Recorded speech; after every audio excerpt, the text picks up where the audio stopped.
Welcome, everybody. Good to see all of you. What I'm going to be presenting is a paper that I wrote. It's actually two papers put together. One was a paper that I wrote for my counseling class when I was taking counseling with Dr. Barbara Condren. She had us review all of our health analyses and then write a paper about it, which was very eye-opening to me. And then I was asked to write a paper or present a paper at the 40th anniversary. And the name of it was Reading the Record and Paying Karmic Debts, the Role of Intuitive Reports in a Student's Journey. So I took that report, what I had already written, and I pared it down to fit the 40th anniversary, because it was too long. I shortened it quite a bit. But for you guys, I put both of them together. I did take a few things out, but for the most part, this is the meatiest part. What I would like you to do, this is my story, but it's not about me. It's about you. It's about all of us. So even though it's a personal journey, it's a universal journey. So I want you to listen for, oh yeah, I felt that too. Oh yeah, I've done that too. Oh yeah. I want you to have those kind of ahas as we go through, because you're going, I truly believe you're going to. I don't think this is anything, this is something separate. This is me, and you all have different stories, but it's the same scenario, okay? So this is gonna take about 20 minutes to read. So bear with me, but listen carefully. Cool. Okay. When a student embarks on the study in the School of Metaphysics, they are told the only prerequisite is the willingness to change. Consciously setting this intention is the beginning of the journey of the student in the School of Metaphysics. The student's journey is in fact the journey of the archetypal hero as outlined by Joseph Campbell. According to Campbell, the hero chooses to leave the ordinary world and enter into an unusual one with strange powers and events. In that, the hero faces a series of trials and tasks. He or she may face these alone or with the assistance of mentors and friends. At its most intense, the hero must survive a severe challenge, often with help earned along the journey. If the hero survives and is triumphant, then he or she achieves a treasure, which often results in the discovery of important self-knowledge and power, not only for the self, but that which can be used to improve the world. He or she is initiated into an expanded level of consciousness, indicating wisdom and mastery. As students of the School of Metaphysics, upon entering the journey, the worlds we leave behind are the comfort zones of physical identification, limited beliefs, victimization, rationalization, blame, and egocentric perspectives, which we have found to be very comfortable and we're very secure with, right? Okay, we're very used to this. However, this world is, when we go into this new world of the School of Metaphysics or any kind of embarking on any kind of spiritual journey, it is unfamiliar and unknown. We begin experimenting with the new ideas and conditions and are tested as we learn along the way, facing fears, doubts, uncertainties, and busting through self-imposed limitations, as well as tempering the ego with honesty, discipline, and a productive imagination. The road of trials is a series of tests, tasks, or ordeals that we must undergo to experience the transformation. Surprising barriers must be passed again, again, and again. Depending on their scope and breadth, I call them anything from pop quizzes to major exams. As we persevere, there are a multitude of preliminary victories, triumphs, unretainable ecstasies, and momentary glimpses of the vision of the wonderful treasures within. Then we enter the greatest test, facing a major change or our greatest fear. This is where the most intense work is done, going into the black hole so we may come out the other side transformed. When we persist in spite of ourselves, out of that moment of death comes a new life. The morning star has arisen and is in heaven once again. Now we take possession of the treasure won. Ironically, that treasure is who we have been all along, our true nature. We have brought it out of the dark into the full light of day. The treasure is the mastery of our own minds, but more importantly, it is the fulfillment of discovering our true nature as spiritual beings of creative light. Out of the wisdom gained, it is our responsibility to use this power to transform the world as we have been transformed. The trials we as students face are our karmic debts needing to be paid, dissonant patterns of thinking that we must come to understand and bring into a harmonious resonance, old inertia, stagnant, maybe for thousands of years, waiting to be rebirthed into the light of a new day. We are creating so that we may experience a renaissance of consciousness. As Joseph Campbell states, once we have chosen this journey, we find mentors and friends to support and guide us. In the School of Metaphysics, one of these mentors is intuitive reports. Like our dreams, they provide inner wisdom and truth, guides along the way. The subconscious mind only knows truth, so heeding it gives you expanded perspective, enlightened ideas, and aha moments, peace of mind, assurance, and resolve, answers to your most heartfelt questions. And I wrote this in 2013, so in the last 36 years, I have received 5 past life reports, 7 past life crossings, 20 health analyses, a Dharma report, a transference of energy report, a past life family profile, an Atlantean profile, and was one of the fortunate ones to receive a guide reading and a transcendent oracle. These reports, especially the health analyses, have served me as an evaluation on the wholeness and well-being of my consciousness, the journey of my mind development through the years. This journey has been varied, and the reports have accounted this, sometimes describing great strides, other times marking points of clarification in order to bring that which is in darkness into the light of awareness, so greater well-being can emerge. As friends and mentors along the way, they have revealed points of distraction, unhealthy choices, and resistance, as well as validated the great strides I have made in my consciousness. The reports are truly miraculous as they aid any individual to quicken their spiritual unfoldment, expansion, and metamorphosis. When I began studying at the School of Metaphysics, the exploration of consciousness itself was one that was very new to me. There were new ideas being presented that I embraced readily, and teachers whom I could talk to who mentored me outside of class. I embraced this learning and appreciated the teaching I was receiving from them. So when I received my first health analysis after only studying a few months, the report revealed how my thought patterns were changing. We see within the mental system for this one to be in the process of a major change. We see for this to have been something that has been building for a very long period of time. We said this is not a new awareness on this one's part. Also, the second health analysis a year later reported the continuation of this process of change. It is noted at the present time within the mental body of this one, the beginnings of a process of structuring and forming of the movement and development of the mental area itself. We see in this process the gradual elimination of some restrictive processes which are presenting themselves as a barrier to the progression of this one. It suggests to this one to consciously recognize the progressive movements of this time period for the self and to recognize that this has been a reward for the self and that the previous activities of an erratic and unstable nature are now part of the past activity and have no significance to the present decisions and developments of the self.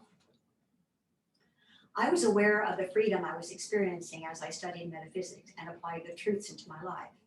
I was changing belief systems about myself as a mental creator, from being a victim of circumstance to admitting that the intentional creative power rested within me. I was learning about the productive purpose of emotional expression, and I was discovering the beauty of receiving by giving up the old belief from my Christian upbringing that it is better to give than to receive. When I received the third report a couple of years later, it continued to speak of the changes I was making. However, this report began to take a slight turn from the previous ones. The third report related. We see within the mental processes a strong sense of urgency within this one, also a state of confusion. We see this one to be dealing with a duality within the mental processes, to have on the one hand a strong sense of accomplishment in regard to the self, We see, on the other hand, this one to have a point of doubt and indecision in regard to the abilities produced by these. We see this to be expressing in the emotional body with a strong sense of this, but we see much repression and suppression of the emotions in reaction to this. We see this one to be working with a great deal of fear in regard to emotional reactions being expressed and uncontrolled. We see this one, therefore, to be putting a heavy suppression upon the emotions at the present time. Within the first 2 years of studying at the School of Metaphysics, I had gained much mental strength and perception. I had built my willpower and concentration, and now it was time to delve deeper within myself and to begin to work with the emotions in order to gain greater access to the subconscious mind. My emotions frightened me. I had been told as a child I had a temper and had accepted that identity into myself. At the same time, I was expected to be a nice girl and wanted to be a nice girl to please those around me. Anger was a part of being a nice girl. So I was in a catch-22. How could I be a nice girl if I had a temper? Because I felt anger, was I really not a nice girl and only pretending to be one? I felt I had to hide my anger. So at a fairly early age, I suppressed any emotions. Now as an adult, through my studies and disciplines at the School of Metaphysics, I had built the mental strength to open myself to emotional expression. I had earned passage into this realm of learning, but I just couldn't do it. The old mental pathways that had kept me trapped were too strong. When I expressed my emotions, they came out uncontrollably and in a rush, like Hoover Dam had broken. This kind of expression of emotions meant I wasn't a nice girl, the identity I had worked so hard to live up to all my life. Or had I really been pretending the whole time? Was I a fake, being nice on the outside and angry, resentful, and jealous on the inside? Was this who I really was? If I admitted I had negative emotions, my identity as a nice girl would crumble, and I would be left with nothing as I saw it. I would no longer be the Pam I was safe and secure with. I, Pam, would cease to exist. Was I willing to remove my attachment to the persona of being a nice girl? I didn't think so. I was denying the potential within, waiting to be discovered, and instead focusing on an egotistical view of who I thought I was and wanted to be, but had never been sure about. I focused and concentrated on the doubt, and the doubt was like a Pandora's box that opened to a host of other doubts about myself. Places filled with poor self-image, ego restrictions, negative attitudes, and self-criticism that had been unconscious. I didn't measure up. I'm never good enough. The doubt had distracted me away from the goals of change and into a tailspin. However, it was time to focus on these false identities if I was ever going to move forward in my spiritual growth. It was time to meet those parts of myself that needed healing if I was to advance further spiritually. With the mental strength I had built, was I capable of facing myself, willing to make this major change? What I was blind to was that I was being offered the opportunity to give up the ego constructs of good and bad, nice and angry, and open myself to a more authentic and honest self, where all emotions are welcome and expressed as long as they are guided with intelligence and compassion. Maybe there are times when you get scared and want to hold on to a belief or identity that has served you. This could be a time to receive an intuitive report, to discover where the fear is coming from and what it is your inner self is wanting to change, that your conscious self is resisting. For several years, I moved back and forth between a state of denial, denying my potential as creator, and anger for continually letting myself down because I didn't measure up. We see within the mental system that there is a great depression that is being produced. And as a result, there is anger that this one has been holding on to for a prolonged period of time. We see that this one will become quite analytical and quite critical, both in regard to the self and in regard to others. We see, however, this criticism is most unproductive. And we see that it keeps this one from utilizing this one's own imagination, this one's own use of memory, and this one's own use of attention. In regard to the emotional system, it is important for this one to vent what is being stored. You see that this is not for the purpose of relieving pressure or of releasing steam, so to speak, but it is for the purpose of this one learning to identify what this one is composed of. Quite often, this one uses the avoidance of confronting this as a means of distracting the self or diverting the self. However, for a prolonged period of time, this one has caused rigidity in the movement of the emotions. The next report began to pinpoint more clearly how and where the poor self-worth originated. This was by continually comparing myself to a state of potential within and then projecting that onto other people. Okay, this is the report. We see that this one is having difficulty in accepting this one's own worth and value. We see that this is primarily due to the ways that this one determines the value of the self. We see that this one has learned to compare the self to other people over a long course of time. And we see that although this one does not fully recognize it, this one is constantly comparing the self with other people. This one compares the self to imaginary images of what this one imagines those people to be capable of. Therefore, what this one is really comparing the self to is to this one's own potential and capabilities, and finding the self coming up very short in terms of what this one produces and of this one's own personal capabilities. We see within the emotional system that there is a need for this one to learn to identify when this one is angry and embittered, and for the self to cause the thoughts to stop at that time, and for this one to cause the self at that time to identify where the pretending and comparing is occurring, and to change it to the use of visualization toward the interaction and accomplishment of goals, where this one does not allow the anger and embitterment to continue. The standards I placed on myself were unreasonable. I remember while in high school comparing my level of competence and expertise to my classmates and telling myself that I was never good enough, always second best. Good enough was being the best of anyone in my high school, and second best was never good enough for me. I had put myself in an all or none situation, and my gauge was how I measured up in comparison to my peers. As an adult, whenever I was in a situation where I wanted to succeed in a class with fellow peers, the now unconscious thought was there blocking my ability to excel, because it was like, never good enough, never good enough, never good enough, and I did this thing. And I worked for years to try to figure out what's the thought behind this? What's the thought behind this? I would do this and this. And finally, I got it. And I got it when I was at where I was living in high school at my home.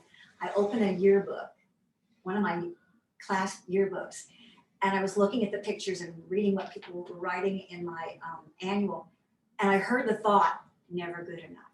The thought was embedded in the angle because it was such a predominant thought at that time, but it had gone unconscious, and I didn't hear it anymore, but it was still there, and it manifested like this. So again, if you have little tics like that, I mean, it took me a long time to figure that out. I went through a lot of, deeper. But yeah.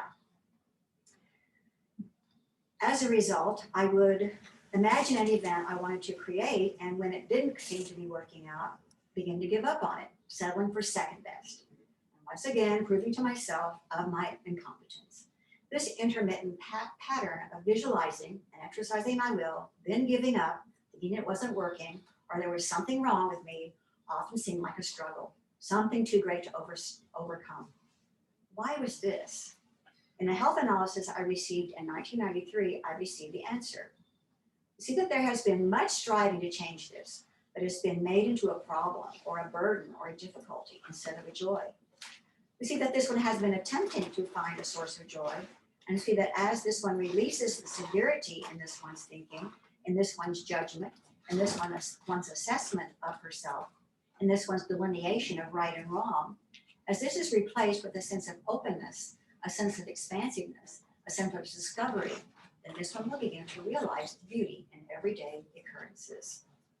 Another suggestion given in the next two reports added to what was needed to become more productive mentally and emotionally: discipline.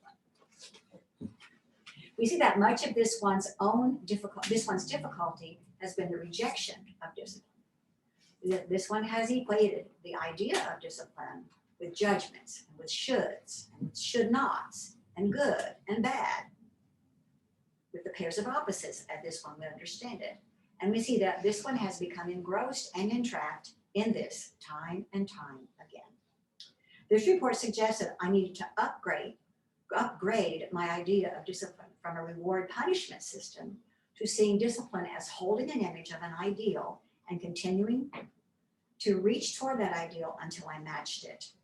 I likened it to a tuning fork, whereby I could resonate or be in tune with the ideals I held. I also thought of how an orchestra tunes up by all the instruments tuning to the A note played by the first violin. This was a new way of seeing discipline that resonated with me. I was able to embrace this image, and I use it to this day. I have used this idea most often with my self-image. I would hold in my mind an image I wanted to become and endeavor to act and be that which I was able to imagine. Between 2003 and 2007, I embarked on some rigorous soul-searching and spiritual work on myself. And I remember I had been studying, I was a doctor by this time, I had been studying, and I'd been with the school. I got into school in 1974. So this was how many years I've been in the school when I finally did this? 2003 to 2007. Someone do the math. I'm not going to do it right now. 77 I got into the school. So it was 77, 87, 97, 40 years, 2007, 90, 77, 87, 97 to 40 years. Okay, so if you can't get it to right now, give yourself a break. Okay, so this was between 2003 and 2007. I embarked on some rigorous soul searching and spiritual work on myself. I experienced a determination that I hadn't put forth before. I stopped judging and then criticizing myself with every step. Instead, I got up each day without judging the outcome of whether what I was doing was making a difference or not, and was as productive as I could be. In 2007, I was exhausted and unable to recognize results or any progress matching the efforts I had put forth. I needed a health analysis to give me perspective on my situation, and what I received was surprising to me. We see expenditure within this system. We see that this has been mental, emotional, and physical. We see that there has been a utilization of energy in such a way as to involve the karmic indentures of the self, and there has been an expiring of this. We see that this has resulted in a freshness within this one. A kind of rawness has occurred mentally, emotionally, and physically. We see that this one does afford an opportunity.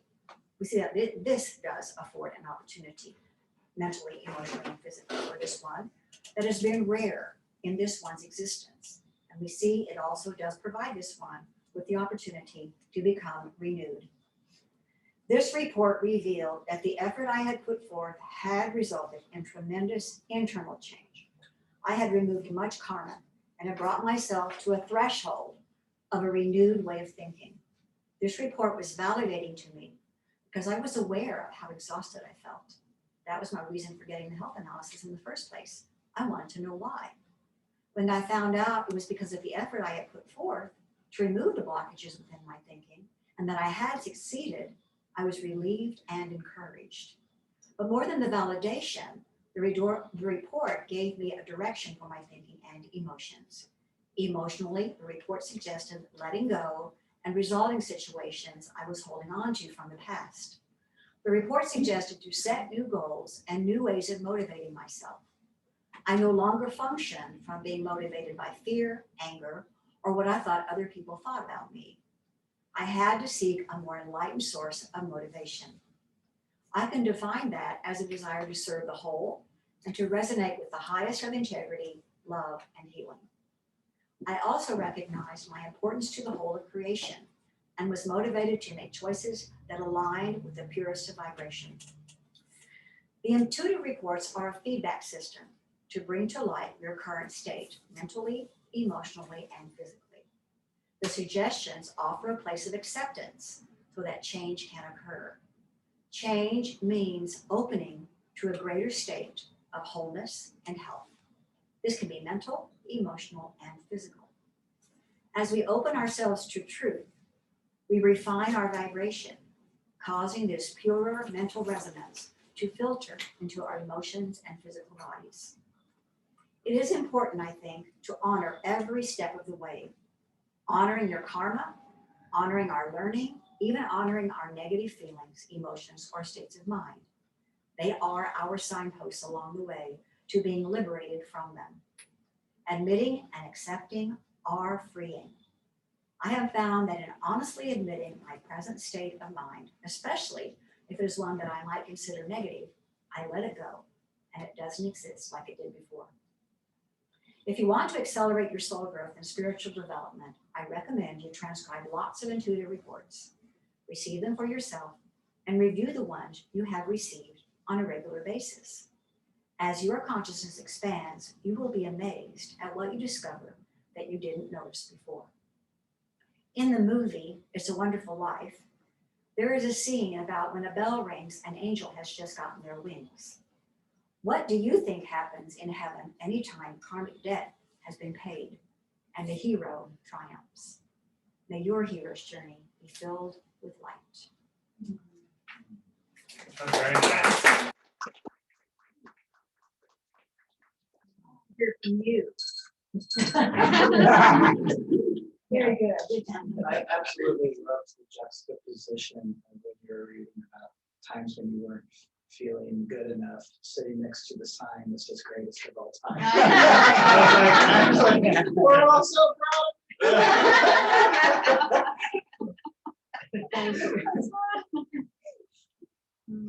What you said? What you said when you said got it. Yeah.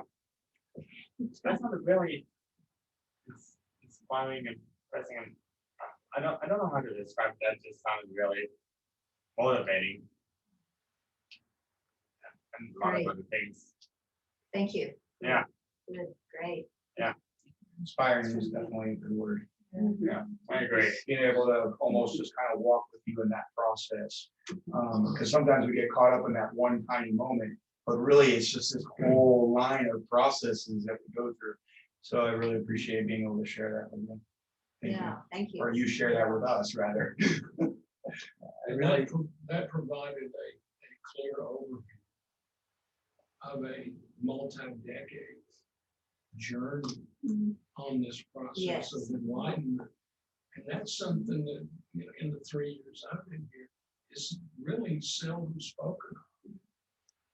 But that was, I think, a very meaningful reminder that this is a process, it's a journey. And it's not accomplished overnight. And it's not a competition. You're not in a race. No. You're not Absolutely. in a race. Nobody's in a race. It's everybody's own pace. Right. Absolutely. Would you mind to go back over your definition of discipline in that section? That was Yeah. Yeah. Well, it's basically you receive an ideal idea, an idea that you want to reach for, that you don't have. So it's vibrating here and you're vibrating here. So you're trying to match your vibration to this vibration. And one of the ways I did it, and I did this actually before I got this report, that I changed my identity a lot when I was first a director in Wichita, Kansas, because I felt like I needed to be more professional.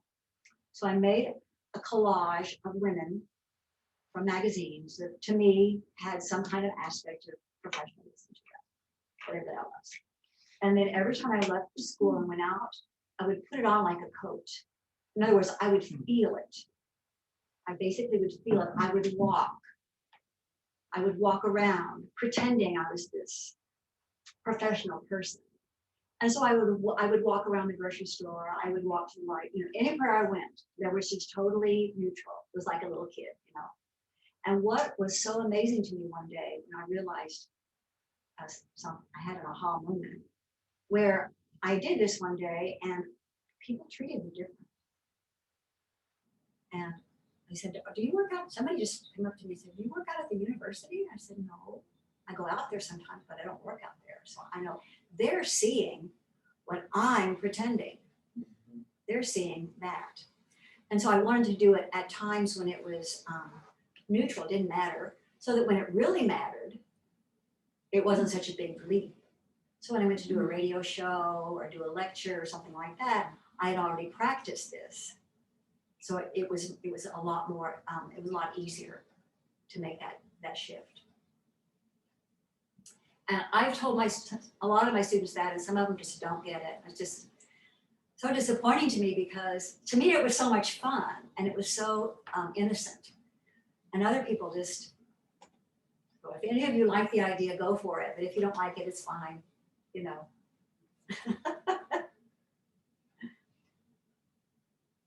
What else?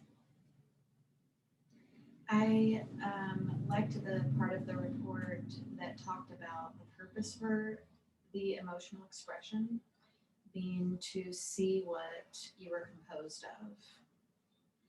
Yeah. And I'm really desiring to have that experience of my own emotional expression, to see more clearly and to sort of like bring it out of me so that I can work with it and so that I can bring other minds to it also to help me work with it. I was wondering if you could say more about that part. How you, if you put any intention into changing the way that you expressed emotion or the way you thought about expressing emotion after receiving it. Yes, let me just back up here. I mean, I still have my moments of blasting. If I get triggered, and it's not their fault, of course. Recently, when I've done that, what I did, in several cases, I did something, and then I stepped back and I said, "Oh God, that was horrible. I should not have done that. I blasted that person." And this was like within the last maybe 3 or 4 years. Again, this is recent. So I would go back to that person and I would say, "Can we do that over again?" And then I would do it the way I wanted to do it. And so it was a way that I could write what I felt had been wrong, that I did wrong, that I had the mistake I had made, how I was too much caught up in my own ego or just rattling in a reaction. Then I came back and I was much more centered and so I said something different. Another thing that I noticed is that you're thinking, you are not your thoughts. Okay, you create your thoughts. You are the creator of your thoughts. And those thoughts become patterns. They're patterns in your thinking. Okay. So when you hear yourself saying something, you go, "Oh, that's that pattern again." Instead of going, "Oh, I'm so bad because I'm thinking this way. Oh, beat myself up." No, it's not you. It's a pattern. It's a pattern that you have just kind of gotten attached to or just fallen into again. And I got to where I was going, "That's that pattern that I did years ago. Oh, wow, it happened again." But I'm in a new place now. I'm in a different place and I can see that it's just a pattern. It's not me, it's a pattern. And I can do something about it. It's so freeing when you don't stop identifying with your thoughts. Mm-hmm. And you just see they're patterns of thinking. They're vibrations. And you can change. And it helped me just to say, "Oh, it's just a pattern. It's a pattern of my thinking." Because I didn't identify with it anymore. I wasn't my thoughts. I had to deal a lot with my emotions, as this showed you. And there was a lot of anger. I had a lot of anger. And some of it was because I thought I had to be a nice girl. So I was restricted. I couldn't do anything but be a nice girl, and I realized this later, and it made me really angry to be so restricted to be a nice girl. One time, Dr. Barber said, "Nice isn't that good." And I listened, I heard it and I go, "Bong, bong." And I went, because she was relating to something that I had done that wasn't very productive, but I was being nice. And she said, "Nice isn't so good." So I went, "Okay, I'm not going to throw nice out, but I'm going to change it to a way that is more wholesome." So what I changed it to was kind. I'm kind, because if you're a kind person, you'll tell the truth. if you're a kind person, you might give somebody, you know, if you're kind. It's different from being nice in how I define it. So that I began to change that to be kind. I'm kind. I'm a kind person. I'm not a nice person. I'm not a nice girl. So is that how you reconciled being like good and being angry? You know, like if you could go back in time to that point where you were like still struggling with how can I have these feelings and be like this person and like, you know, the duality of it all, I guess. Like if you could go back to that time and give yourself like tips, what would you give that? Yeah, well, I was being given tips with the intuitive reports, but I was in denial. I didn't want to hear it. I wanted to be the best. You know, you talked about me wanting to be the best. And so that wasn't me. So I was in denial for a long time. I didn't want to hear it. And I know I was coming up to my second Saturn return, and I remember saying in my mind, I just want to be me. I just want to be me. And if people don't like it, it's okay. I just want to be me. And so that helped me a lot. And it is more about just letting me be who I am. And yeah, if I blast, I don't have to leave it that way. Like I can come back to that person, like I said, and say, let's do this again. I blew that one. I want a different opportunity. Can we do this again? And that makes it kind of fun, I think.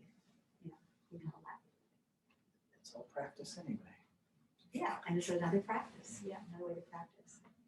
And yeah, about, you know, any negative thought I had, hide it under the covers. Put it under there, deny that you had it. And that was definitely a process too. And it was separating myself from whatever. So another way that I did it was, if it were a child and your child is ill, what would you do? Would you kick them out? No, I try to heal. Right, I'd do something. If you have a brat, what would you do? You'd say, get over yourself. So first I had to identify, am I being a brat or am I being a sick child that needs healed? And if it was the healing I needed, then I would give myself compassion and care. If it was just me being bratty, it was like, get over yourself. Forget it. Quit being so petty. So again, I had to make that choice, but I was being the adult, the parent here, not the kid. So that would be another way you could look at it. You know, you're the parent.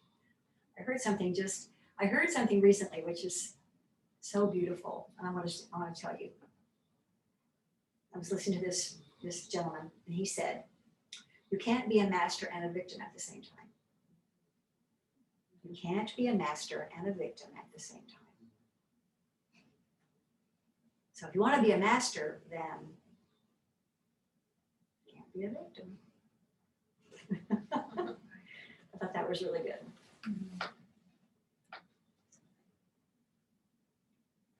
It is a process. It's an unfolding process. You know, I'm not done. I'm not done. But I'm sure a lot more open. Because if we look at it, I try not to see things in a linear fashion, because I know linear, it tends to be pretty physical. So it's more of an opening and emerging and opening. Where I'm opening to something greater. I keep opening to something greater. And knowing I'm responsible, not just for me, but what I do affects a lot of people and a lot of vibration. And that may be too much to handle. I've heard people say, that scares me. I don't want to, you know, or even the blame game, if you're playing the blame game, and you start doing the self-analysis and you go, well, now I'm blaming myself. You know, that's maybe that's the baby steps of becoming responsible for your thoughts. But remember, it's not. It's just the baby step of turning. Don't do blame game, and don't do blame game on yourself. for something deeper. Look for what's crying out to you to be known. When you have that, something's crying inside of you, wanting to be recognized, wanting to be known. Even if it's negative, it's crying out. So you have to listen deeply, you have to be still. And it'll tell you, you'll find out. And hopefully it won't take you 40 years. You can get it done more quickly. And I really appreciate the teachers who were before me too, because they did aid me in a lot of ways. I would not trade one moment that I had in school metaphysics. They were not all wonderful. They were at times hell. And maybe you've experienced that too. Sometimes it's just pure hell. But I am glad I had it because it made me more humble. It made me more thinking thoughtfully. It made me more compassionate. Those things made me who I am now, who I am today. And I'm not perfect by any means. Can So you just, don't put me on a pedestal, guys. I'm not. can you describe for me, as you're making these shifts within inside yourself, how that would look to how you saw the external world? And that's maybe from where you were to how you saw the world to where you are now, and how that looks?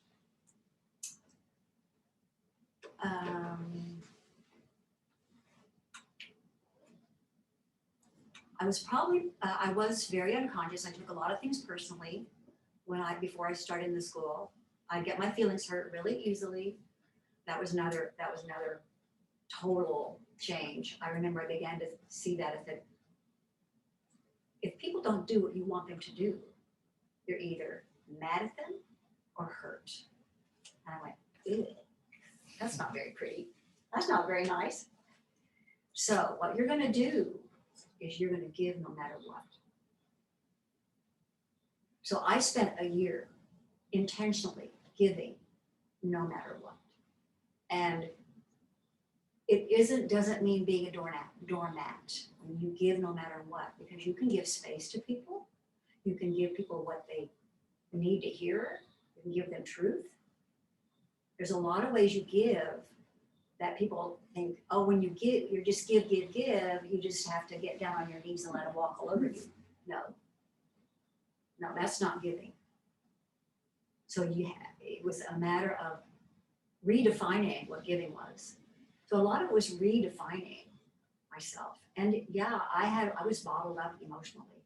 I was totally bottled up emotionally. I mean, if you saw pictures of me, I was like this. I mean, really. I was really stiff. So I was bottled up emotionally. So when I started expressing, I did a lot of just blasting people and that kind of thing. And then I feel bad afterwards and go through that process. So is that answering your question? Yes, Okay. absolutely is answering the question. Yeah, so don't be afraid. I mean, I was afraid of my emotions because I could see how powerful they were when they come out. Oh my gosh. And maybe they still do. I mean, I don't know if you've experienced my emotional outputs. I mean, I realize whoa.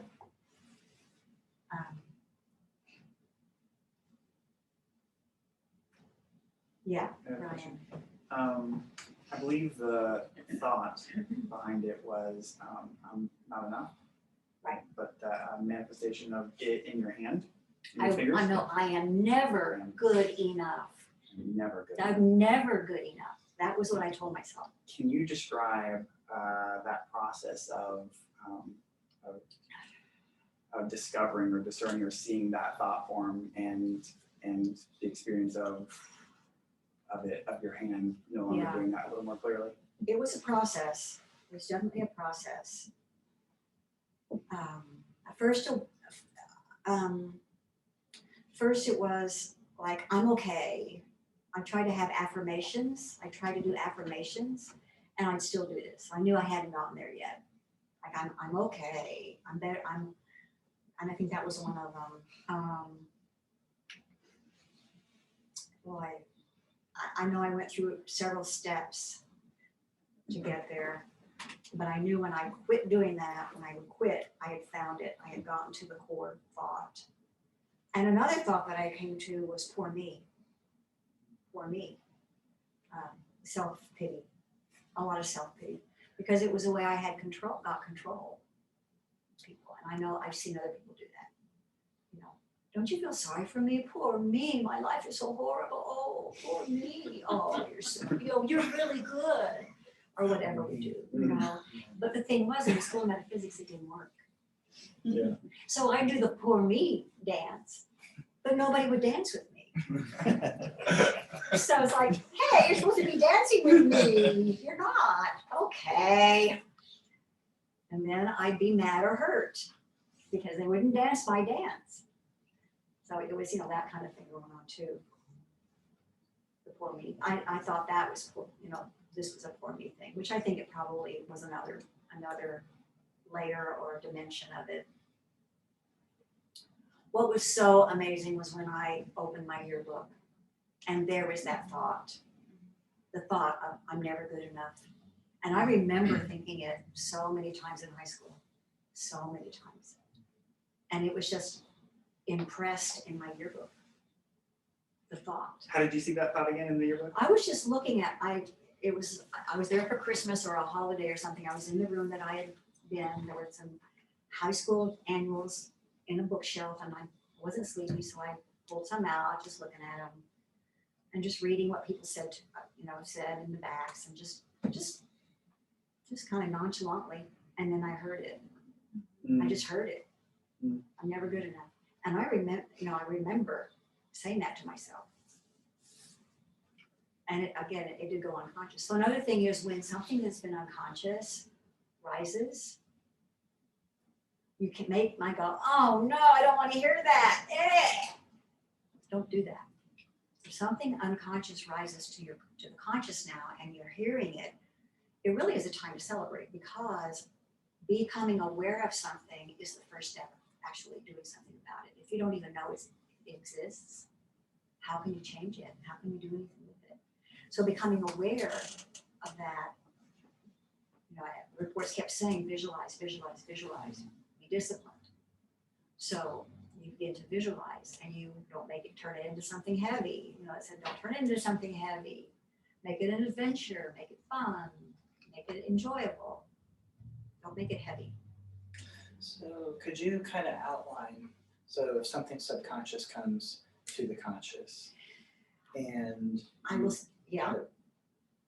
the best way to make that happen is do your exercises every single day.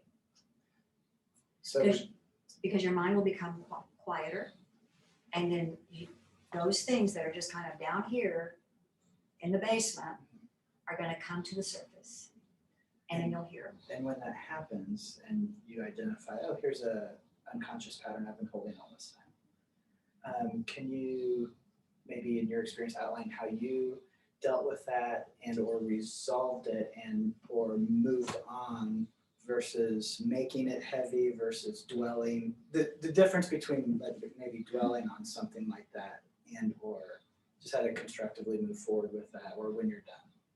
Yeah, that was definitely a process, because it took me a lot of different ways that I've already described. I think one of the first things I did that helped me was what I said about a child, thinking about that thought as a child. That was something that really helped me when I separated myself and I was a creator. What would a creator do? I asked myself a lot, what would a creator do here? So I wanted to identify more and more as a creator, not as a victim. So what would a creator do here? So that would be one thing. What would a creator do? And again, the thing about patterns, that's only been within the last maybe 5 years that I realized that's a pattern. It's just a pattern, it's just a vibration, that's all it is.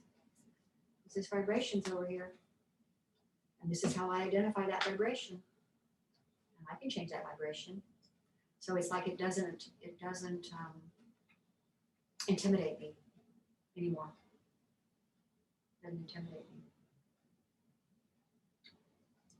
I don't know if that helps. That is a very powerful question. That's worth the price of admission, just that one question. What would a creator do? Yeah. Yeah, I what love would a that. creator do? Yes. That helped me a lot, because then I changed my identity. Hey, Dr. Pam. I was just wanting to state something about how, like, when you talked about, going in that black hole, like when you go in that black hole, and then like you go in there with discipline, and then, you come out as being the creator. And then, like, I noticed that earlier today when I was on the radiation table, because I would get a little anxious, thinking I'm like gonna fall over or something. And then, like, as soon as I just, sat there and got still, like the creator, I heard him talk to me. He said, just let go. And then as soon as he said that, I became like completely still, like all the fear left me. And then with doing that, that just showed me like that is possible when you intend to be the creator. Absolutely. That's great. That's a great story. We love you, Marcus. Thank you. Love you too. Love you, Marcus. Thanks for sharing that. Because like I said, it's not all about me. You can you probably have had a lot of the same experiences, maybe a little different. And I think one of the hardest things is when you're up against something, like mine was being in high school. That was my big hurdle. And so, what hurdles, what things can you just don't think you can get past? You can. And some you're just like, I'm just gonna be who I am. And it's okay. And there were several times I did that too. There was another where I felt like people were looking at me as a failure. And I went and I thought to myself, I know what I do. I know who I am. And if other people see me as a failure, it really is okay. And when I let that go, when other people thought about me and being so concerned about what people thought about me or so ashamed of what I thought people thought about me, it's like, I know what I do and I know who I am. It's okay if you don't see it. It really is. And it wasn't like, it's okay. It wasn't that way. It's just like, it's okay. I think it was part of that year of giving no matter what. That was a really interesting year when I did that. I learned a lot about giving, and I learned that giving and receiving are like yin and yang. That when you're giving, you're really receiving. And when you're receiving, you're really giving. Think about that. And how important it is to receive graciously. So when Because you're giving somebody the opportunity to give and have a good feeling about giving. So the giving is like, I feel so good because I gave. That's the receiving. Or I got a thank you or appreciation. And the receiving is like, I'm giving you my appreciation.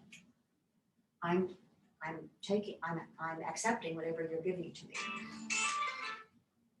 Thank you, and I'll accept that too. So I just realized that they go hand in hand. They're like the yin and the yang. And that, wow, what's that? I think that's, Bell of mindfulness. One bell. Okay, I wonder what's happening in heaven. that's the school. What's happening in heaven? That's the school's bell tower. Right. really big angel just goes. So I appreciate the idea you shared about, qualities or aspects like professionalism that you would put on like a coat, because, it sounds like that same description fits for some of the other things you described, like, and even the ones that you didn't want, like you go in the closet and see a piece of clothing and say, I don't want to wear that because that's not, what I want to be. Yeah. and likewise, you know, someone else brings you a piece of clothing like the I'm a failure, like I'm not wearing that. I'm not gonna put that onto myself. Good point. Because that's not something that I want to wear. That's That's not a what I really want good to be. point. Yeah. So thank you for that mind picture. Yeah, that's great. That's a great, because that's a great analogy. Again, you know, if you feel like somebody's putting something on you or projecting something onto you, it's like, okay, am I gonna wear that or not? That's great. I love it. Yeah. You know, the trying that outfit on or choosing that and trying that, we do it anyway. It's just more subconscious. Whereas you're doing it consciously, you know, and it's like I go to work and I come home and I take my work Right. clothes off and I put my jeans on and I'm like not at work anymore. So I'm like doing that all the time. We're shifting from one aspect of our lives to another, and it's still us, no matter what. Right. Can I ask, what are you working on now? Oh,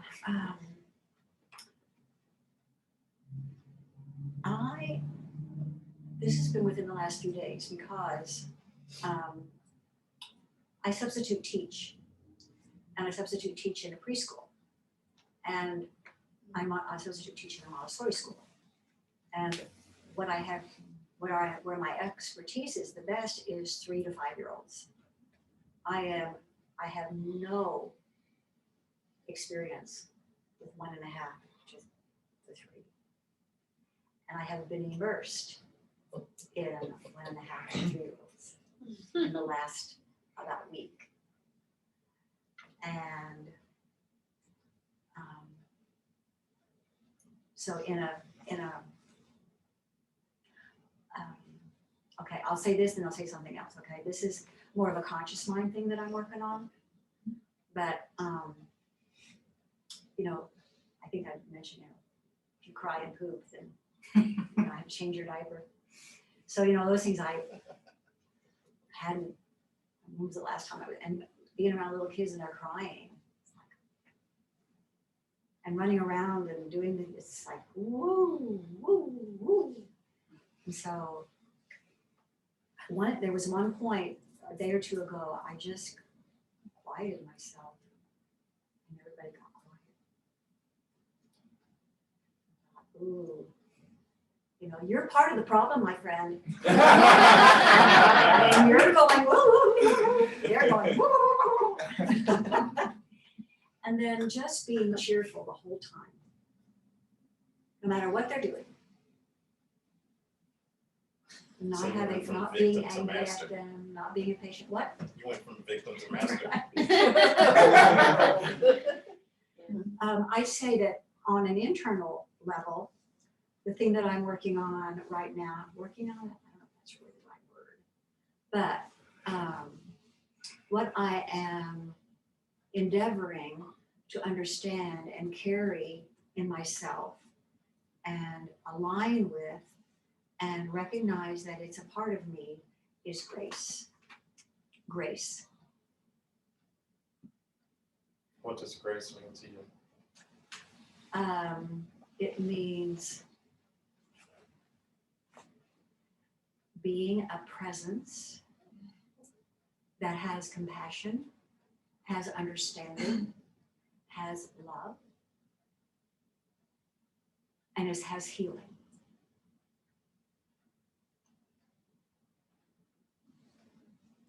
So that it doesn't, wherever I go, I want to be an emanation of grace. So that would be the internal part. So the external, I got the opportunity now to be in a totally new environment, be a baby in a world of babies, and to be gracious in a different way. To learn about grace. So thank you for asking that question, because now I'm putting both of them together. See how they Do you find, you mentioned external and internal, do you feel like one is like trying the coat on and the other is not trying the coat on? Is there a difference in that for you? That's a good question.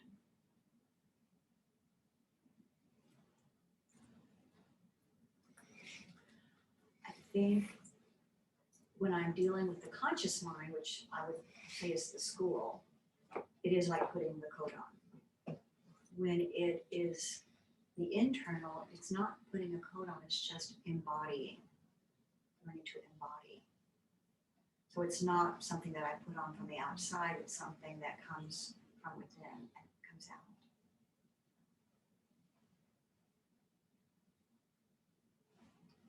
And then, of course, that sentence that I heard, this guy he said several sentences that were like, bing, bing, bing. That was one of them. You can't be a master and a victim.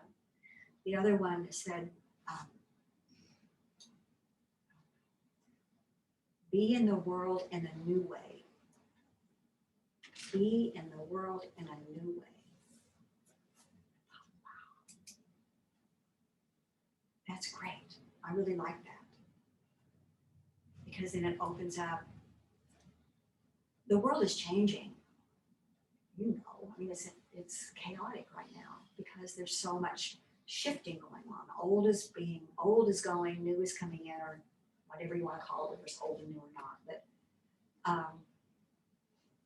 so if I present myself in a different way than everyone else in the collective, I can come in a new way with a new idea, with new thoughts or new perspective.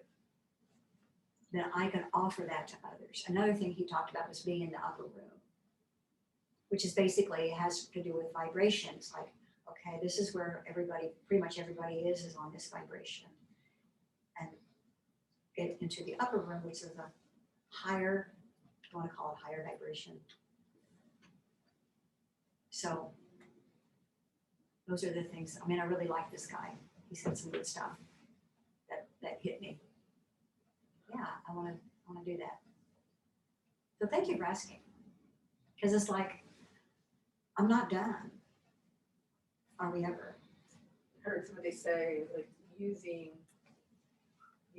yourself for a purpose greater than yourself. Absolutely. Absolutely. Yes.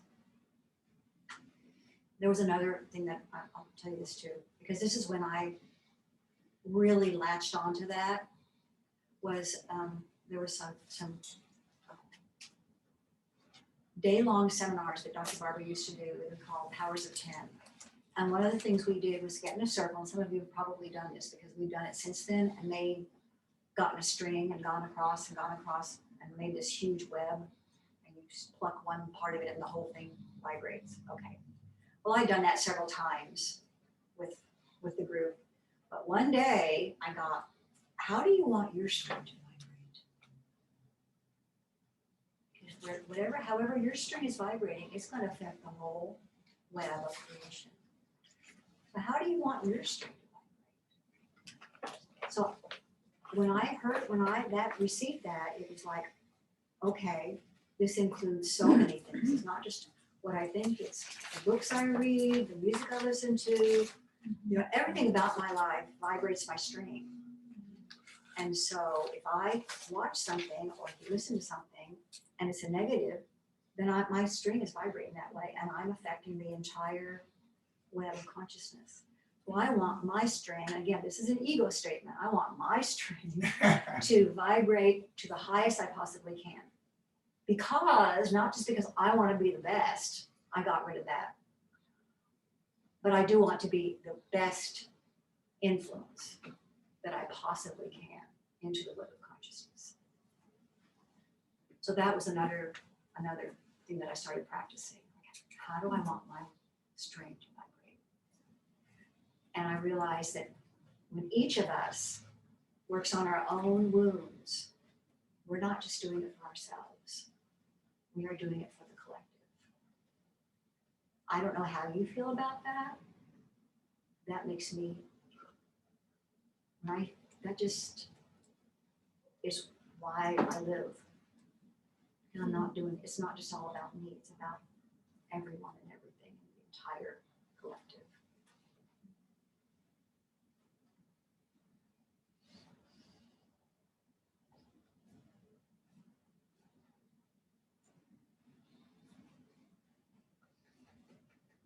So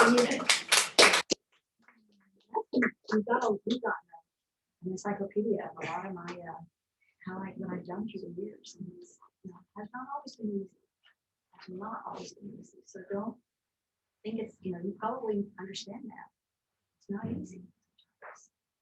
It's worth it though. It is worth it. It's worth it to push through. It's worth it. Every time I thought about leaving the school, what happens is I reach a point of wisdom. Do I really want to go to infancy again? No, I'm just really comfortable in wisdom. I'm just happy here. But it's pushing me into the next cycle. I think I'll just leave. And then I stay. I stay. And I go into the next cycle. It's a big. So, it's not unusual for people to think about leaving. It's okay. Sometimes it's like, what are you tired of? I'm tired of something. What are you tired of? What are you really tired of? Really. Not just, I'm tired of doing the exercise every day. I'm tired of. No, what are you really tired of? I'm tired of being who I'm not really. I'm tired of having to listen to, whatever the, go down and dig a little bit and find out what you're really tired of. And that's what you need to change. Or however you might phrase it even for yourself. Sometimes when people wanted to leave, I said, what do you really wanting to leave? What is it you're really wanting to leave? To try to help them get honest. And it's okay if you leave. It's all right. I just know what it's like to stay.